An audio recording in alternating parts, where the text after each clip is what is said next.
Learning everything about Manor Lords may take a lot of time. That's why I've prepared 65 tips in just 10 minutes. Short and simple. This is Aiming for Gaming, and today we're aiming for a settlement sustaining. Invest 20 coins into a second ox right away and build a hitching post. Oxen become a bottleneck immediately and you'll never regret having more than one.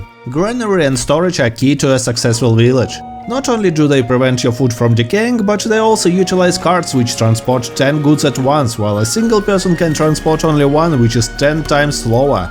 The marketplace should be placed close to the granary and storage. This will be your main transporting vein, so you want it to be efficient. Make your starting market area small, fitting only 3 stalls. Every market stall has a capacity of 50 and your citizens need no more than 3 goods from any stall at first, so 3 stalls are enough to support up to 16 families. You can always make a bigger market later when you need it. Multiple buildings work better than multiple families assigned to one building. This happens because some people are just occupying the processing zone inside and others are doing nothing. Specialized industry zones are key to proper logistics, as your people will save time on transporting goods. Dedicated storage or granary for each industry zone is even better. You can specify which goods to store in your district and thus optimize the logistics even more. Assigning an ox to a logging camp or saw pit, even temporarily, is a great way to speed up the log transporting process.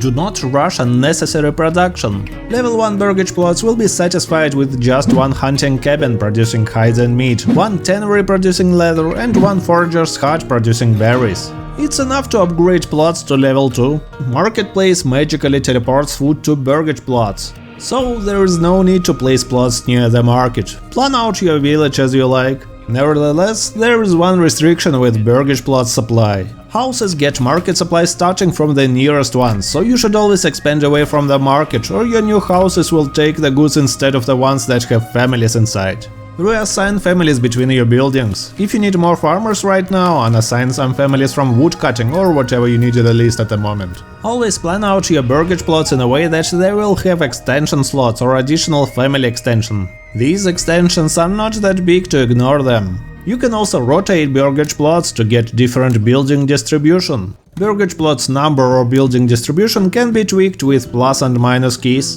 Vegetable extension and orchard are worth making bigger. For the same 15 coins you can get much more fields. Vegetable plots will require workforce to sow and harvest from families living there, and the bigger your plot is, the longer it takes. That's why having an additional family for such plot is a good idea. On the other hand, some extensions such as Cobbler's Shop provide enough goods even with one family, and specialized plots lock down the family living there, so do not lock 2 families for that single job. Unlike vegetables and orchards, all other extensions do not become more efficient with huge plot size, so do not waste space on them. Chicken coop extension yields 2 eggs per Burgage plot every month, unlike vegetables that grow most of the year, so those eggs can be a nice starter food supply. Church is super efficient as it provides passive approval income of the same value as full food variety. Definitely build one. Keeping approval greater than 50% will attract 1 family per month, while having approval greater than 75% will attract 2 families per month.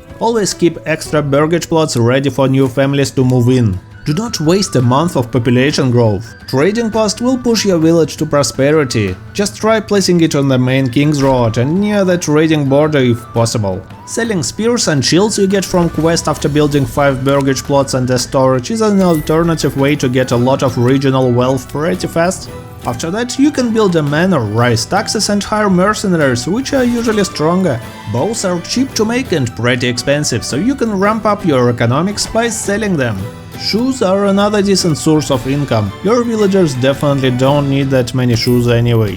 Selling final goods is always better than selling materials. For example, bows are more profitable than the planks they're made of. Development points are limited by 6 per region, so plan out your point distribution in advance. For the first village, it's a good idea to reduce the cost of trade routes to 25 by spending a point on the trade logistics perk.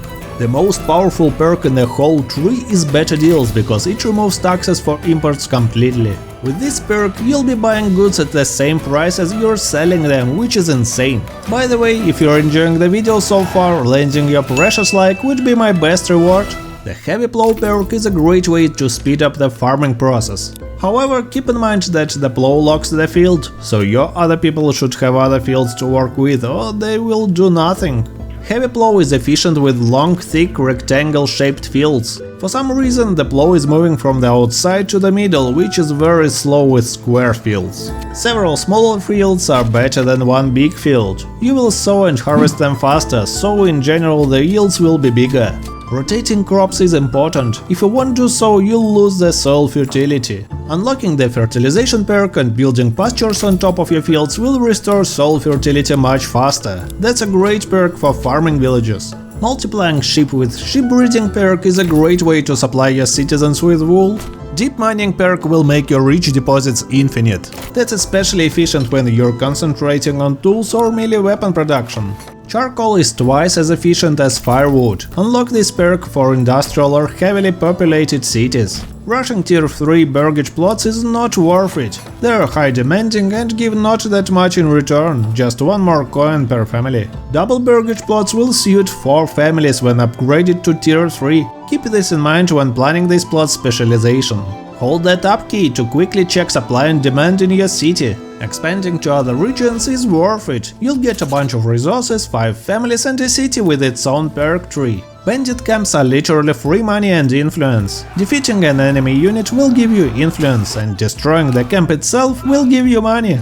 I recommend keeping some or all money from camps as your treasury. You'll spend it on mercenaries and new cities later anyway. If you're lacking influence, raise tithe taxes for a passive influence income.